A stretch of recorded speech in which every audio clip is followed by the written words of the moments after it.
Trend ہے کہ گوشت آیا اسی طرح کسی نے گفٹ آپ کی طرف بھجوایا, آپ نے اٹھایا, دھلا ہوا نہیں ہے, واشڈ نہیں ہے, اسی طرح آپ نے اٹھا کے فریزر میں پھینک دیا. آپ نے 15 دن بعد نکالا, آپ نے اس کو دھویا, دھو کے پکا دیا, بلڈ بھی اندر تھا, سارا کچھ اندر ہے. کتنا ڈینجرس. عمران صاحب, بات یہ ہے کہ جو کام آپ خود کر رہے ہیں نا اس کی تو شورٹی ہے, جو کام آپ نہیں کر رہے اس کی 100% شورٹی. آپ کو صرف یہی دیکھنا پڑے گا کہ کس قسم کی فیملی نے بھیجا اور ان کا طریقہ کار زندگی کی طرف کیا ہے, ان کے اصول کیا ہیں, اور وہ کتنے ان چیزوں کے اوپر عمل پیرا ہوتے ہیں. اگر وہ ایک باقاعدہ سیریس خاندان ہے تو 99% چانسز ہیں کہ وہ صاف ہوگا. اگر وہ کیجول ایٹیٹیوڈ رکھتے ہیں تو پھر اس میں رسک کا ایلیمنٹ ہے, آپ دوبارہ دھو لیں. آپ کو اپنی احتیاط کرنی چاہیے. آپ ذمہ دار ہیں, خاص طور پہ خاتون خانہ, وہ ذمہ دار ہے اپنے گھر کے لوگوں کی صحت کا, ان کی زندگیوں کا. ان کی عید کی خوشیاں برباد ہو سکتی ہیں اگر یہاں پر ہم کوتاہی کر رہے ہیں. بالکل. اور جہاں تک ہاسپٹلز کی بات ہے, میں آپ کو بڑا کلیئرلی بتا دوں کہ ہاسپٹلز ہوں, پرائیویٹ کلینکس ہوں, پرائیویٹ کلینکس are 99% closed. ٹھیک ہے.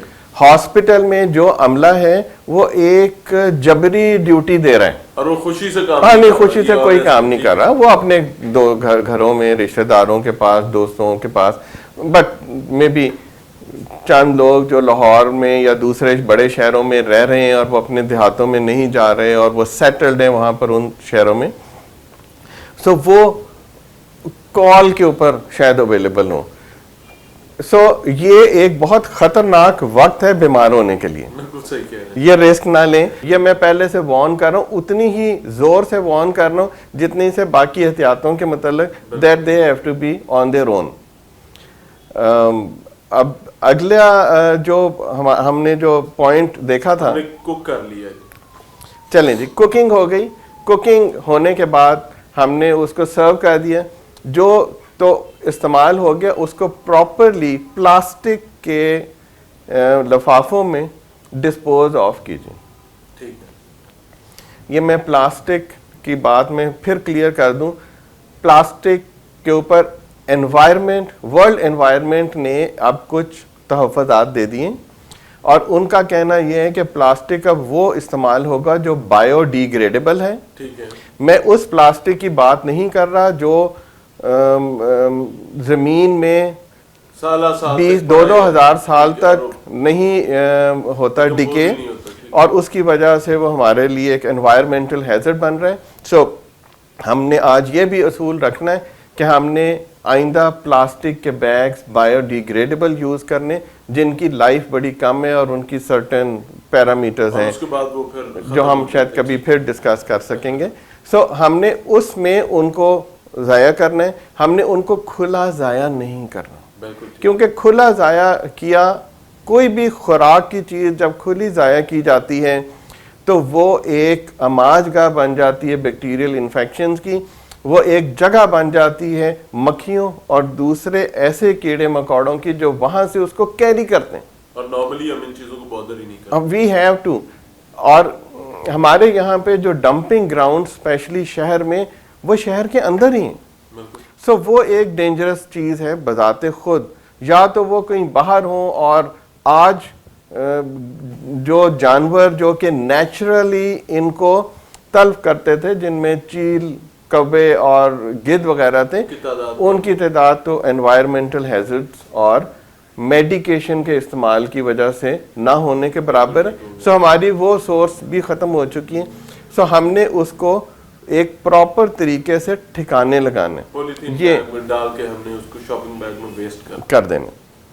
جو کھانا ہے اس کو فوری طور پہ باقی ہے اس کو پھر ڈیپ فریز کریں. اس کو صرف فریج میں رکھنا بات نہیں بنے گی. یعنی جو کوکڈ فوڈ ہے اس کو بھی بقیہ جو بچی ہے اس کو آپ نے ڈیپ فریز کرنا ہے. ہمیں ان مہینوں میں جو گرمی کے مہینے ہیں, جب بجلی آ جا رہی ہے, جب humidity at its maximum level پہ ہے, میں گھر میں دیکھ رہا ہوتا ہوں 68% 70% ہیومیڈیٹی کا لیول ہے, اور آج کل ایئر کنڈیشن بیسکلی اس ہیومیڈیٹی کو ہی نکال رہے ہوتے ہیں. سو ان اوقات میں نہایت ضروری ہے خوراک کی احتیاط، اور اصولاً کھانا 1 سے 2 دفعہ ہیٹ اپ نہیں ہونا چاہیے، اس سے پہلے ہی ہمیں اسے استعمال کر لینا چاہیے. جو پورشن آپ نے استعمال کرنا ہے کیلکولیٹڈ ڈیپ فراسٹ کریں، اسی کو مائکرو ویو میں گرم کریں یا چولہے پر گرم کریں، استعمال کریں اور ختم بار بار گرم کر کے واپس آپ رسک لے رہے ہیں، آپ کا رسک کا لیول بڑھتا جا رہا ہے. ٹھیک ہے سر. ایک اور چیز کہ یہ تو ہوگی کوکڈ فوڈ، آپ کا میٹ کا جو پورشن ہے آپ نے اکٹھا رکھا ہوا ہے، آپ بار بار اس کو نکال کے ڈیپ فراسٹ کر کے واپس، یہ کتنا پریشان کن ہو سکتا ہے؟ اس کے لیے بڑا آسان طریقہ ہے. کبھی بھی آپ، ہر فیملی کو اپنی نمبر آف انڈیویجولز کا پتہ ہے، ان کو پتہ ہے کہ جی میں نے ایک وقت میں 1 کلو گوشت بنانا ہے یا آدھا کلو بنانا ہے یا مہمانوں نے آنا ہے. So every body has some calculation. آپ ان کے پلاسٹک کے لفافوں میں ان کو پہلے ہی پورشنز میں علیحدہ کر کے رکھیں اور ان کو صاف کر کے پورشنز میں ڈال کر فریز کر دیجئے، اور وہ پورشنز اسی طریقے سے اٹھاتے رہے. اگر مہمان آ گئے تو آپ 2 پورشنز اٹھا لیں. سو یہ احتیاطیں اور تھوڑی سی. اگر یہ چیزیں نہیں کرتے تو کیا کیا مسائل کا سامنا ہو سکتا ہے؟ میڈیکل فیسلٹی بالکل اپنی منیمم لیول پہ آپ کے شہر میں. میں عمران آپ کو اگر سچ بتاؤں تو ناظرین آپ ڈر جائیں گے، آپ پریشان ہو جائیں گے، شاید گوشت نہ کھائیں،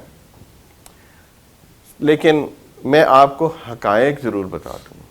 جب ہم نے قربانی کا جانور خریدا تو ہم نے اس کے جسم کو ہاتھ لگایا، ہمیں وہاں سے سکن ڈیزیزز مل سکتی ہیں، ہمیں وہاں سے وائرل انفیکشنز مل سکتی ہیں جو سادی سے لے کے جان لیوا تک ہو سکتی ہیں، جن میں ہیمریجک فیورز وغیرہ شامل ہیں. Very dangerous. تو آپ نے جب جانور خریدنے جانا ہے تو گلوز پہن کے جانا ہے، ماسک لگا لیں، کوئی حرج نہیں، کوئی آپ کی عزت میں کمی نہیں آتی. اس دفعہ تو ہم کر چکے ہیں، خرید چکے ہیں، اب اگلی دفعہ یہ کر. اگلا سٹیپ، جب آپ نے گوشت کو ہینڈل کیا تو ان کی ہڈیاں چونکہ فریشلی توڑی ہوتی ہیں تو ان کے شارپ ایجز خاتون خانہ یا ایسے گھر کے وہ لوگ جو کہ گوشت کو ہینڈل کر سکتے ہیں ان کے ہاتھ میں کٹس وغیرہ لگا سکتے ہیں. سو اگر وہ بھی گلوز پہن لے تو اس میں کوئی مذائقہ نہیں، احتیاط بہتر ہوتی ہے. اب آ گیا کھانا اور گوشت کا استعمال.